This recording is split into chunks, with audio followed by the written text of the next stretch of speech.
Let's go.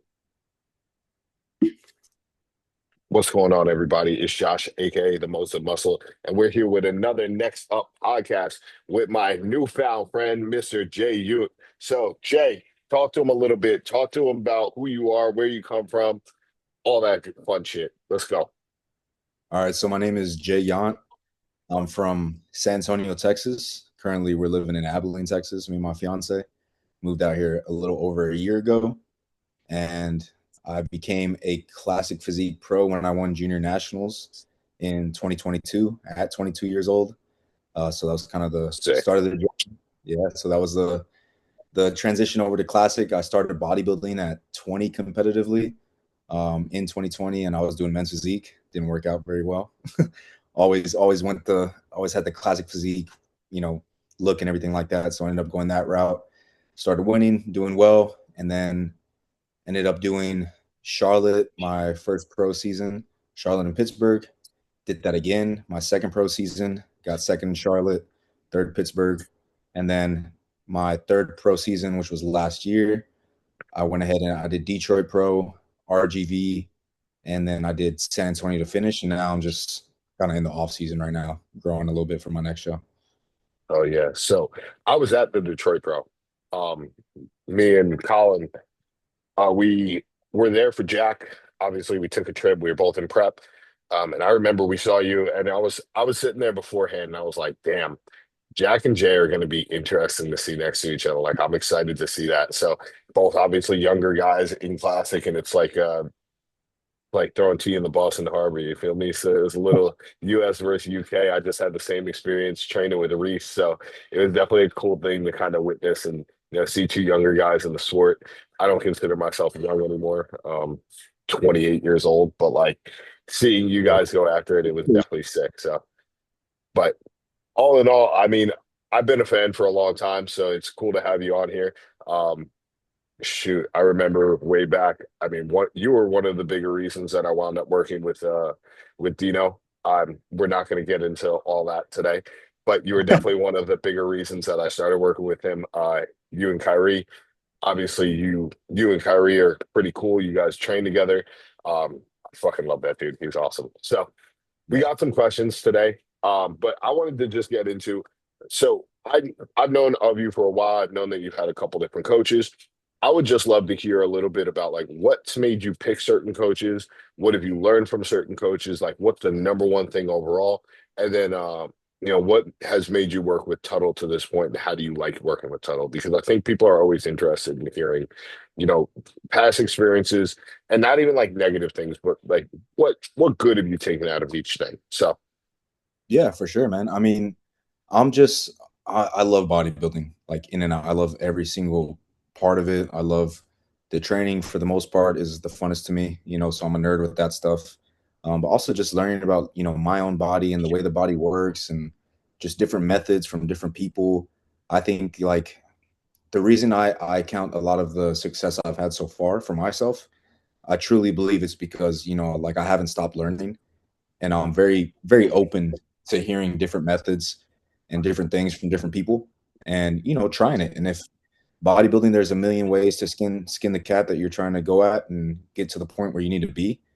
And, you just got to try them on, see what works best for you. And your body changes, a lot of the times you get bigger, things happen, injuries, whatever it may be. So just learning from everybody and picking things up left and right, I believe is like, the best approach, just being open and being humble and trying to actually just learn and not just think that, there's one side to everything. So that was definitely, one of the things with working with some of these different coaches. There was a lot of just different methods. First coach, there was just a lot of like more old school approaches. Different things that I believed in at the time. A lot of high volume stuff, which was really cool that I learned a ton from. And then moving on from there, went into kind of like the opposite end of the spectrum and went into like more, lower volume approach. Just different methods with food, different training things of that nature, more so progressive overload style stuff, which was really cool and really fun. Kind of changed my stance on training a bit. And then now I'm with Tuttle, and we're kind of like, what I'm finding is just a mix of kind of everything I've learned in a very simple, very easy to follow manner. that just works. There's not like, hey, this is what the science tells us, this is what I'm going to do. There's not, this is my approach to the off season, this is my approach to prep, this is how we're going to do it. You're just the athlete, you just listen, shut up and do it. With Tuttle, what's really cool is like he wants your insight. You know what I mean? Which was a big reason of, why I worked with Tuttle and why I'm working with him now is just because, I've heard a lot of stuff with Jordan, seen his success, and I've just followed Tuttle a long time with, the IBB AMA podcast. I've learned a ton from him and Milos. I've seen a ton of the things that they talked about, and I believed in a lot of the approaches that he talked about. So I think for one, a lot of listeners out there really like get to know the person you want to work with and don't just go off of names and hype and highlights, because that, let's be honest, man, like Instagram and stuff, social media is just a highlight platform. Nobody's really putting out any bad stuff about themselves. If you're smart, you know what I mean, you're trying to prioritize your business and things like that, so you're going to put your best people out there and all that kind of stuff. So when you're trying to work with somebody, really dig into them as a person. For one, make sure that you align your goals and the way they are as a human being, the way they work with you. Because a lot of times, sometimes the drill sergeant approach isn't for one person, maybe that's for the other person. So you gotta find what works for you and how that person can make you click. Because I think at the end of the day, a lot of the stuff is pretty similar. You pick and choose what you want to do with different approaches with training and food and diet and supplements. But I think at the end of the day, what truly makes the biggest difference, and again, just going back to like why I'm with Tuttle now and what I'm learning, is just like the way he is as a man, and then also the way he like gets the athlete to kind of to work in overdrive. You know what I mean? How to get that mind going, how to really get you, motivated and excited and things like that. He's a master with that. He's just like a great guy to talk to. He knows how to talk to you. He's very open with feedback. Like I could go on and on about Tuttle. Just he's just it's I've been like amazing. I've only heard good things about Tuttle, and I'm an open book, so I'm going to straight up say who the coaches were. The old school high volume coach was Dino. The more progressive overload was Jacoby. And it's funny because I kind of went opposite, right? I worked with Kuba, Mm. and you know, I always say I have nothing negative to say about Kuba. I definitely have some negative things to say about Kuba. He was definitely a drill sergeant. You follow the plan or you got the fuck out. But guess Yeah. what? That's not a bad thing for everyone. That's a good thing for a lot of people. And for me, that's something I definitely needed in the beginning. Lower volume, progressive overload, turn around and he'd call you the fuck out if your set didn't look the way he wanted it to. And I loved every second of that. To a degree, sooner or later, I got sick of it. And, there were certain things that happened and I just had to bounce. Worked with Mhm. Dino. And the biggest problem and probably the thing that shot me in the foot the most with Dino was not understanding that high volume meant don't go to failure. Um, so I would train ballistically.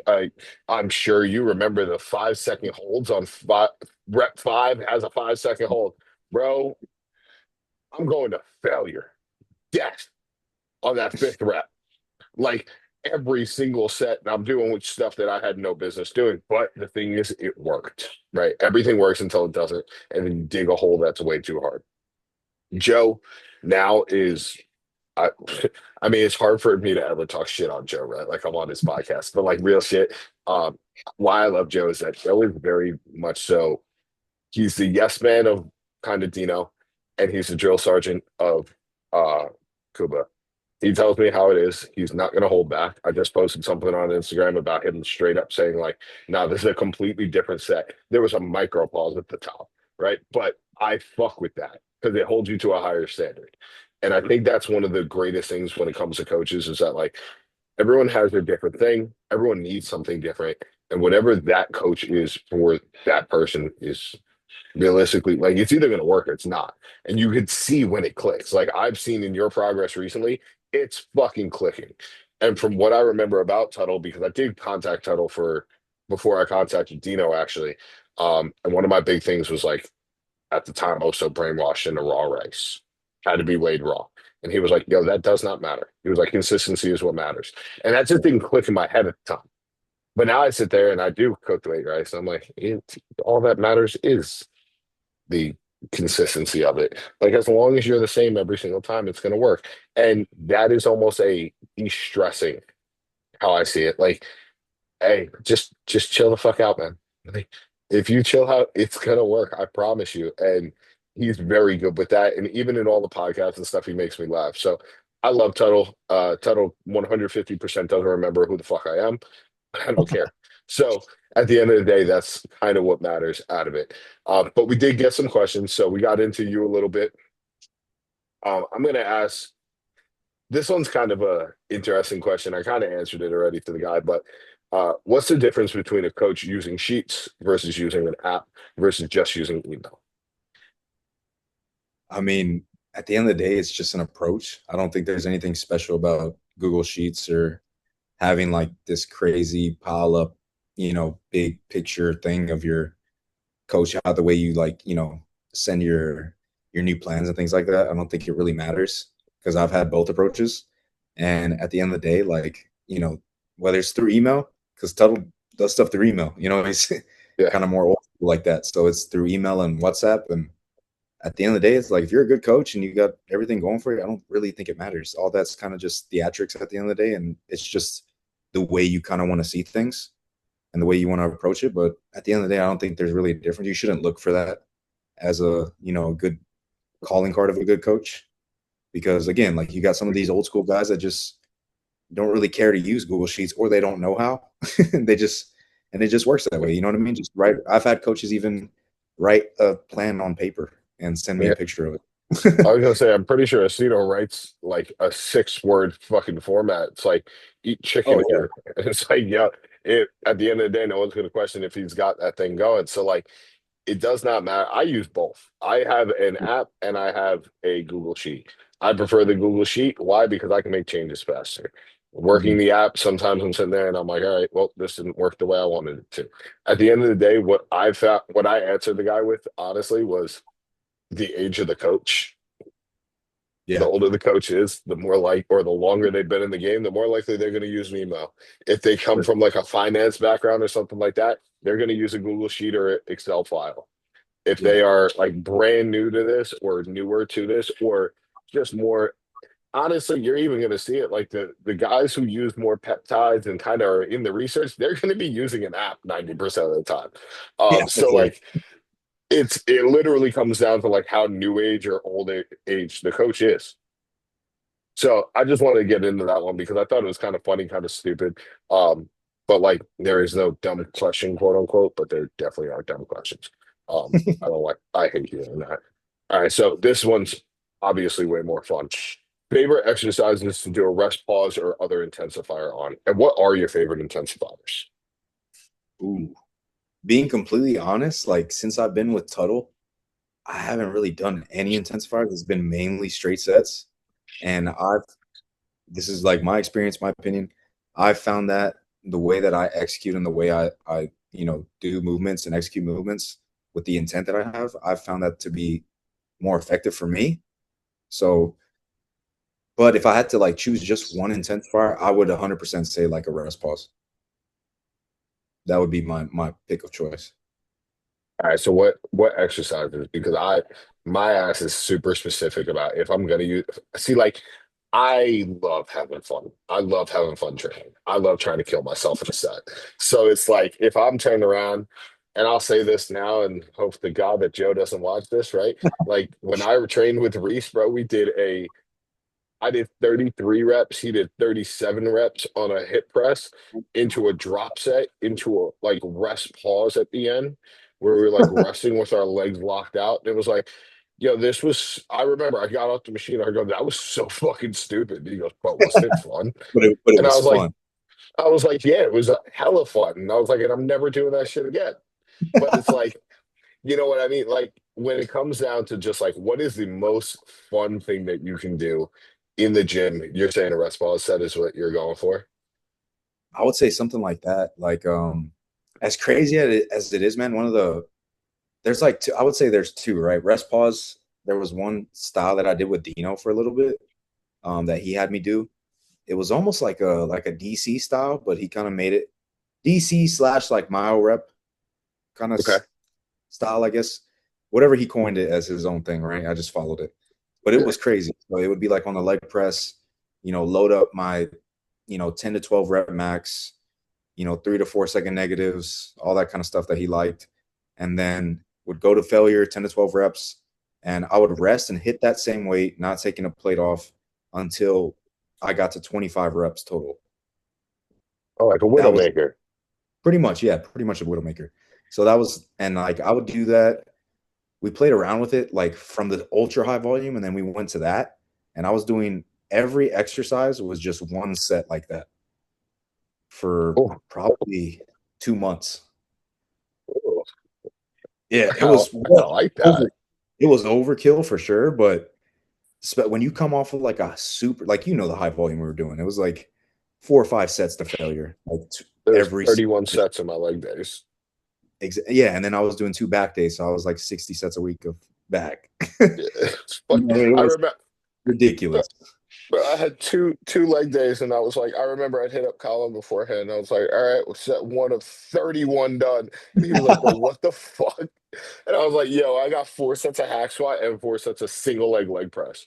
I was like, I'm counting that as 8 right there. I was like, so, and he was like, bro, do not do that. I was like, yo, I'm going to. It's like, I don't Yeah, care. I'm gonna do it anyway. that would So that would be the problem too. Is like I was younger too. I was like 22, 23 when I was doing all that stuff. So I didn't know how to like hold back, or like I didn't know that like when you do high volume like that, you have to hold back essentially. It was like you were saying, it was every set to death. And then I was pyramiding up the whole time. So it'd be like a set of 20 to failure, a set of 15 to failure, yeah. set of 10 to failure, and then a set of 6 at the heaviest. It's like I would come home and sleep for like 2, 3 hours. I was dead Yeah, every day. my shit would say death set at the end. It would say 4 sets. It would say 20, 15, 12 death set.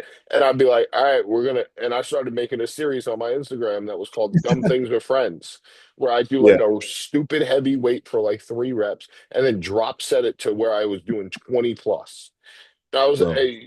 they were nuts, but like that's I think that's why we love this shit, right? And I Oh, like dude, take the fucking stage away. If I could turn around and just come in here and train like that and not I would. legitimately rupture a patella, I would still do it. I would still, yeah, and that's like what I've told everybody is like going from like because I obviously don't train like that at all anymore. I just Yeah. think you grow as a bodybuilder, you get more intentional with your reps and the way you execute and your intensity, and you don't need to do that. But I tell every single person like that high volume, that extreme high volume showed me like for one a threshold. Like, okay, this is a threshold because I was doing high volume plus intensifiers like that, like you were saying. So there ain't nothing I can do in the gym now that will like murder me like that. So I can get past kind of any pain really Mhm. and take. So that's what that taught me. And then also I always tell everybody like doing that high volume, that feeling that you get, like that excruciating, intense pump that hurts, truly does hurt to just walk around. Like you just feel like a swollen balloon all day. Take that feeling and now you know how that feels and put that into like 2 sets. You should still have the same feeling because of the way you execute and the way like your mind muscle connection gets better. You're not having just to do like 20 reps to feel something. Like I get that feeling now off of the first 3 reps on a Yeah. movement. You know what I mean? When I'm going in it. So I always give like high volume its praise because realistically, I tell everybody like the biggest jump I ever made was I turned pro at junior nationals. Went back and we did Charlotte and Pittsburgh that first year. And I was like around the same weight as junior nationals. So didn't make like a ton of progress. And then after that, that's when he like basically completely changed my training and did that crazy high volume, like real shit. I was doing FST7 to start to work out on a lot of things, which Hmm. was crazy too, bro. I never did that before. And all that, like that whole off season was when I went from 180 to like 200 when I weighed in, peeled in like Yeah. 6 to 8 months. So like I always give high volume its flowers because like it did something. I haven't made progress like that at all anymore. So All right. So I have a theory, and I'm going to ask you this. Were you on EQ during that? I was.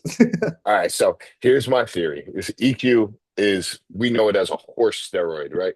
It's made Yeah, to increase red, or it's not made to, but like it increases red blood cell count. We yeah. know that as an effect of what the drug does. It helps with endurance. I strongly believe that when you run EQ, especially in one of your first times at a higher dosage, and you train in a high volume setting, and you're feeding the muscle, right? Like you can't be doing this and running high volume and then eating like a bird. You gotta fucking eat. Oh, for sure. You will experience more gains quicker than anything ever because you legitimately are pushing volume. You are turning around and pushing that muscle to get as big as humanly possible in each set because the pump is ridiculous. Now, for what how we're saying is that we're training to absolute death in those sets. The the end all be all is like you're still getting the mechanical tension, you're still getting the muscle damage, you are absolutely destroying yourself, but the food is helping you recover. The increased red blood cell count's going to have higher oxygen now, because you just gassed yourself, and I'm sure you were still doing cardio during that. Oh yeah, for sure. I was still So doing like 35 minutes, 30 minutes a day. yep, yeah, pretty much same 30. I think it was 30 by 6. Hey, and, So and I was doing hit too for a lot of them. yeah, yeah, I think I don't even think I know that that has something to do with experiencing a crazy amount of growth. And then on the flip side, the growth that you're experiencing now from the lower volume is because of, like you were saying, the mind muscle connection that you gain from having that crazy, crazy pump and being able to elicit that in more force, having better control of the muscle, having a better idea of it. I think that that comes into it too. Just think about Yep. it like this. For me, back is obviously a strong point. It's the best part of my physique. I could legitimately say, fuck all else is good. My back is something that in college we did a seal row, a prone seal row contest. We had we used kilos, so 40 kilos total on the bar. You had to get as many reps as you could. I got 74 fucking reps. A Yeah. kid Yeah. who wound up like a kid who wound up living. He doesn't live that far from me, or he used to not live that far from me. Now he lives up in Boston. Came back later on that day to beat my record. Piece of shit.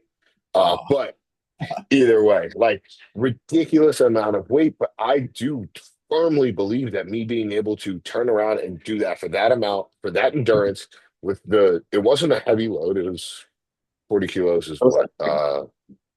What'd you say? I said, is it like it's all you really can't go stupid heavy like that. No, no, and it was just like it was a fucking stupid competition we did. Most people got like 30 reps. I somehow got 74. I still Yeah. don't know how. And That I'm is, nowhere near the strongest dude on it in that fucking gym. But at the time it happened, and I firmly believe that if you can take something, you go and take a barbell row, right? Doesn't need to be crazy great form, but you take 225 and you do 100 fucking reps. You are going to have a pump that is going to push you in the next session to be able to better utilize that muscle. yeah, So for I sure. think that there is times in a bodybuilding off season, there needs to be a time where you push volume. You need to just go in there and go for a crazy pump and absolutely kill yourself. And then 6 weeks after that, like you do that for 6 weeks, you take a little deload, and now it's just about executing the movement, feeling the muscle, making sure that you are intentional in your actual training and doing that consecutively. I think you would need a longer off season personally to do that and do it well. But if you do that consecutively, you do that time over time, you can continue to just create that need for stimulus, changing the stimulus, increasing the food, decreasing the food, increasing the drugs, changing out the drugs. All of that stuff, you will grow like never before. The problem is nobody wants to take that chance because you never know if it doesn't work. Yeah, and I And think I'm like not willing to. that was perfect because it's funny because that's literally the approach that I'm doing with like Tuttle right now. Is kind of and this is the most growth I've ever seen in an off season before. It's like comparing it to that last one, it's like pretty close, like I'm staying at around like 238 to 240, like almost the entirety of this off season. I've always reached like 232, 235 for like a week or two and then Yeah. prep. You know what I mean? So I've held this weight for a long time and I reached it pretty quickly. And I'm back to doing, for back, especially since that's like my weaker point, like 12 sets on one day, 12 sets on the other day, twice a week. It was like 24 sets. And his approach is he's not a fan of like the top set back off. He's more of like he wants to fill the muscle up a little bit more, kind of progressing up, but not like tiring yourself out as you Yeah. progress up. It's still like 2, 3 hard working sets, but kind of going heavier as you can each one. So I'm back to that, and like it's almost like what I used to do, just a lot smarter and more precise, and just controlling the weight more, feeling everything more, and like it's going crazy. Like it just works from so like that's the thing too. You just got to find what works, and I think everybody's got a different different feeling. Like that progressive overload for me was great. I got really heavy and I got big in the off season, but it just didn't seem to stick around for a prep to the extent that I saw it. Yeah. And then again, it's just like with me, like just injuries. I got too attached and too hooked to the logbook, like very heavily, like every single week.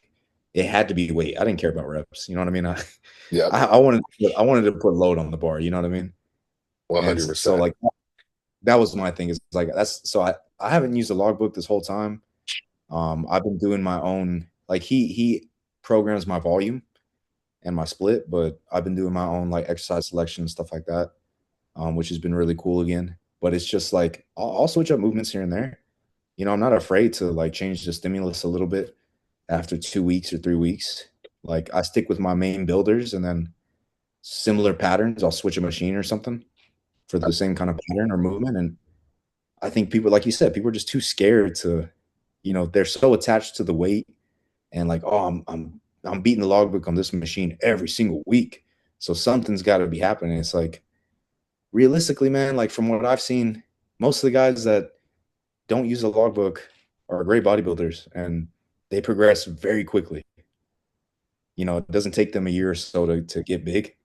It's just because they're just going in there having fun. They know what works, they know what they feel, and they just rip it. You know what That's I mean? you know what? That's funny because it leads me into the next question that we have, which was intensity versus exercise selection. And Mhm. my immediate go-to is like, intensity is a king, right? Going in there and going fucking hard is king. For sure. But I'm also not picking a fucking barbell back squat, Yeah, right? So like exactly. exercise selection is definitely on the back burner, but you have to also sit there and say, like, what works? What's effective? Like, listen, again, my legs are a weak point for me. Mhm. Hopefully not as bad anymore, but like shit, they're not great. No, You know, like I know they've come up a lot though from what I've seen, man. well, thank you. But like, I'll tell you this right now, I could squat 500 fucking pounds and ain't doing shit. Yeah, Like, it's just not. It never has. I've been doing that since college. I blew out my knee and was able to squat 405 the next year. It didn't change anything for me. So it's yeah, like, what is intensity? Yeah, I could turn around right now and go put 405 on the bar. I'm still at the fucking gym right now, right? I can go put some knee sleeves on, take a little nose torque, put 500 pounds on the bar. It's not going to do shit. yeah, But if I turn around, I pick a movement that is actually going to, like you said, in the first 3 reps, I'm going to feel full blown. And then from rep 3 to rep 20, I'm sitting there and I'm like, oh, fuck. There has to be an almost oh shit moment in the set, in the middle of the set, where you're like, yo, I'm only halfway to what I got last time. and it And the hurts. thing, and the thing is, like, when you sit there and you say, like, oh, I threw out the logbook, you have a running idea of what you did the last time. It's Oh, not 100. written down. Like I Yeah, turn around and I say it all the time. Yeah, I don't use logbook. I use a video. And yeah, this is a thing that most people turn around and like attribute to me now, and I'll get DMs about it all the time, is that I record my sets and I won't turn around and count how many reps I got. I'll count the amount of time I was in the set. yeah, for sure. That's a So, good. like, perfect example, we used a pendulum squat from last week. I was in the set for 51 seconds. This week I was in the set for 48 seconds. I had an extra 5 on the bar, and I got one more rep. That's not a progression then. I was in the set for less time. You sped up a little bit then, huh? I had to have sped up. Now, the Yeah, real difference that I saw was there was a slight pause at the top. And in the set the week before, after rep 12, where I didn't pause at all on the top, I had to take a breath to get to rep 13. That was the biggest difference. And that's why the times were even close. But if I didn't yeah, take that breath, or I didn't pause at the top, those times would have been way the fuck off. For sure. So that's Yeah. why they were even that close. So yeah, you don't need a logbook, but you need to be intense and you need to be intentional. And maybe that's it. It's not progressive overload. It's intensity and intentionality in your I training. think it's like it's progressive. I think progressive stimulus. Like it's not just like you can progressive overload in a lot of things. I just think of like as a bodybuilder, us being on stage presenting a physique, like you. This is what I always go back to this. Like when has Tyler Mannion come up and said, "Hey, how much did your squad get up to this off season?" Oh, well, that's why we placed you down here because you only had like a 300-pound squat. They don't give a shit. You know what I mean? It's not a powerlifting sport. It's not about weight. You know what I mean? Half the time my progressions have made the most jumps is when I'm actually just like not letting the weight or ego dictate anything. You know what I mean? Like that's why I really don't use a logbook too. Like again, I know what I did. I look back at my prior workout and stuff like that, and I'll review it and I'll know what I'm going in there with. But like if I'm on a warm up set, say I did a 4 plate chest support TRL the other week for 10, if I'm feeling it on like 3.5 plates during that set and not like warming up, I'm like, man, this shit is just on. Why would you stop? You know what I mean? Yep. If you're that hooked on the muscle, why the hell would you stop? Like to me, that's why I kind of ditched it. Is because you let it dictate too much. You get way too hooked to it, and you think that's progression. When in reality, it's like I'm just looking at my check-ins. I'm seeing what Tuttle says. If he says, "Hey, you're big as shit. You look great," that's a win. Then we just keep going from there. You know what I mean? Yep. This sport is fully visual. So it's like if I turn 100%. around and I went and I took 5 pound dumbbells and I did 150 side lateral raises right now. And next time I checked in, yo, your delts look bigger. All Great. right, I'll take that. That's a fucking win. Right? Yeah, Now, is there inflammation and stuff like that? Yeah, definitely. for sure. And you're gonna see right before you get on stage when you let that inflammation go out if that actually worked or not. But that's kind of the only real that's why we compete, right? Is to see the progress of the effort that we put in over time. If we turn around and we didn't compete and we just stayed big as hell all year round, and like w- both of us have abs in the off season, right? I Yeah, stay beach lean year round. I can look big as shit beach lean. I'll pop a Anadrol before I go out on the boat. yeah. You get real. Ain't nobody gonna tell me shit, right? Yeah, But at the end of the day, we get lean to see exactly what we're missing and to see what we could work on. And also, personally, I look at myself in that position to see if there's any injuries that I occurred that I just didn't see. for sure. Um, Yeah, you can see like stuff that was lagging from a Nick or something like that that you did, and that's again that's why I train like this too. Is I do have like some nagging injuries and stuff like that just from being honestly stupid when I was 20 and coming up and just like lifting houses for no reason. So like I do have like some shoulder issues, and things like that. And like you take that in consideration, and all those injuries could lead to like imbalances on sides. So I have a lat that I feel more than the other, stuff like that. So it's just doing things to make sure that those things get balanced out and that you're able to hit both sides, evenly and make sure everything's like again, like you said, it's a visual sport. A visual sport that's, symmetry is very pretty, so all that yep. stuff will get picked out of the weeds really, really quickly. So you just got to make sure. And like I tell everybody, it's cool when you're 20, lifting houses and doing all this crazy stuff, crazy PRs. It's all cool because you're young. I was like, but I'm only 26 and I got injuries that I got to be careful of already because of the dumb stuff I did back then. So, I always tell people just be safe from the start because, like, do you want to bodybuild until you're 40 or do you want to bodybuild until you're like 28 and 30 because you're just so beat up and injury bound and you got tears and stuff that make your muscles look, you know, not great. Fuck. Just fuck. Yeah, Just straight exactly. up beat up. Yeah, All and right. and you can always like this is another not to go off topic, but I don't know if you see it too. Like another reason why I was drawn to Tuttle with the way he does stuff and like you can see guys that look fresher versus guys that just look like they kill themselves every day. Mhm. You can see that in the muscle on stage, truly, I believe. Oh, 100%. And shit, look at Tuttle. Tuttle still looks fantastic. Oh yeah. He looks I just fantastic. trained with him on Sunday and I'm like just sitting there like we train together and I'm just sitting there looking, I'm like, dude, you look crazy. Like I want to look like this when I'm retired. You Yeah. still look crazy. Shit, I want to look like that now. He's a Yeah, freak. that too. Yeah, He's a damn he's all freak. cut up and dry, and you can see all his veins and everything. And he's like, he's like, he's like, he always says like, I wish I knew what I knew now back then. And he's like, that's why I harp on everybody so hard. He's like, because I do have injuries and stuff that have made me train this way now. And he'll always tell me too. He's like, man, sometimes I've made more progress now than I did back when I was bodybuilding because I'm just not training like an idiot. Yeah, 100%. All right, so we're getting pretty close on time here. So what I want to just get into is first and foremost, like, comment, share, subscribe, all that fun shit. That is my YouTube bullshit. I just recently signed with HD Muscle. You code Moses. Jay is with Hostile. What's your code? J10, J10. You're also with Flavor Gang too, right? Flavor Gang, Jednorth, and Straight Loves. All J10. No, there's a couple different ones, but All right, J10, J, we'll put yeah. that in the description. Fuck that. All right, so Jay, before we hop out of here, just anything that you would like to depart on the people, anything that you want to explain. Obviously, you've been in a relationship for a long time, so like, give the people something that you would love to just be remembered for. Like, Man, yeah, that's a good question. Honestly, I would just want to give like a piece of advice out there.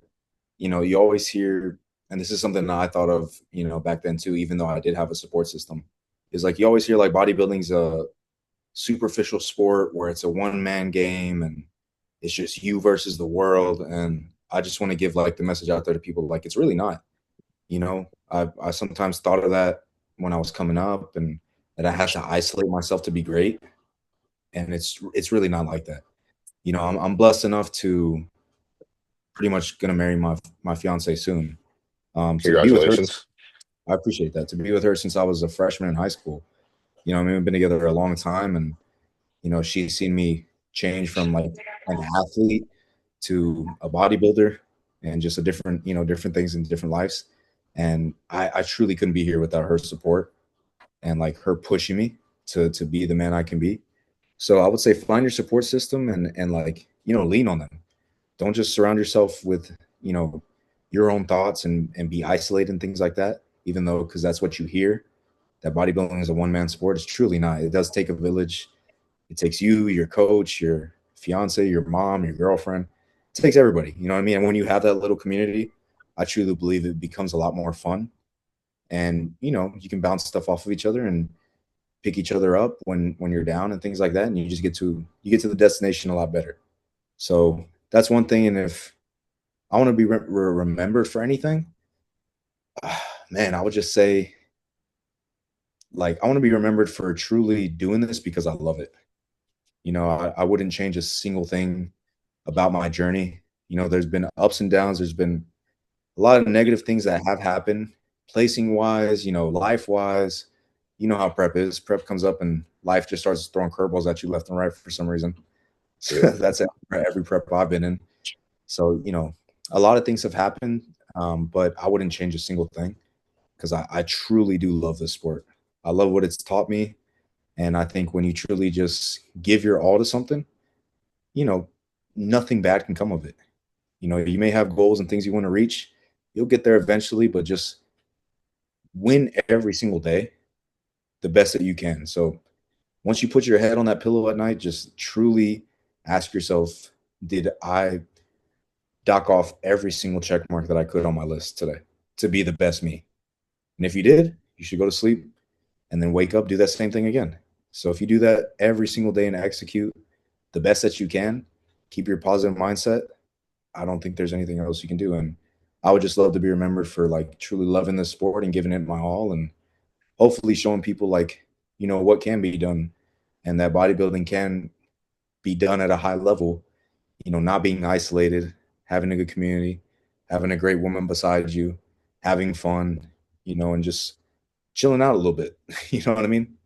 Bodybuilding Oh yeah. keeps us in a very big rut, keeps us, kind of our head spinning sometimes, which is the nature of the game. But like chill out sometimes, enjoy life. There's other things to